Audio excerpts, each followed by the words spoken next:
स्वागत आहे तुमचं अधिराज रेसिपी या आपल्या यूट्यूब चॅनलमध्ये। तर आपण आज कॉर्न पकोडे बनवणार आहोत। त्यासाठी लागणारे साहित्य मके मी सुरीच्या साहाय्याने काढून घेतलेले आहेत, कारण त्यामुळे आपला वेळ वाचतो। आणि ते मिक्सरमध्ये नंतर मी बारीक केलेले आहेत, पण जास्तही बारीक नाही करायचं, थोडं जाडसरच ठेवायचं। आणि त्यामध्ये आपण एक छोटा कांदा मी बारीक करून घेतलेला आहे, तो मिक्स करूयात। त्यानंतर मी ही पेस्ट मिक्स करते, त्याच्यामध्ये मिरच्या, अद्रक आणि लसूण आहे।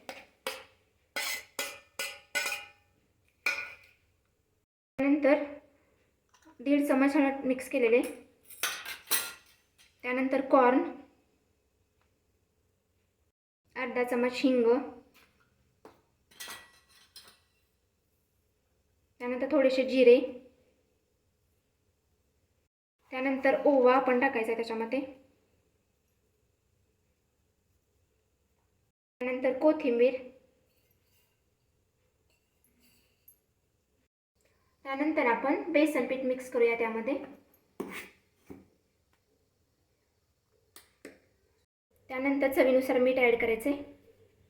त्यानंतर मी यामध्ये मॅगी मसाला ॲड करते, यामुळे टेस्ट एकदम छान येते, तुम्ही ट्राय करून बघा। त्यानंतर आपण हे सर्व साहित्य मिक्स करून घेऊयात।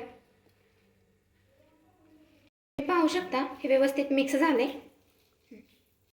तेल मी अगोदरच गरम करायला ठेवले, पकोडे तळून घेऊयात।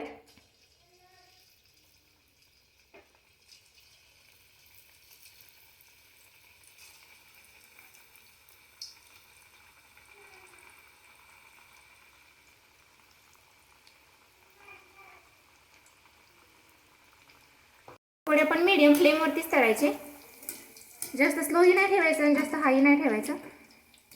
हाय फ्लेमवरती ठेवलं तर फक्त वरून करपतं, आतून व्यवस्थित तळत नाही ते। तर तुम्ही पाहू शकता असे मीडियम फ्लेमवरती ठेवून तळल्यामुळे भजी एकदम व्यवस्थित होतात। तर आपले भजी फ्राय झालेले आहेत, तर आपण प्लेटमध्ये काढून घेऊयात।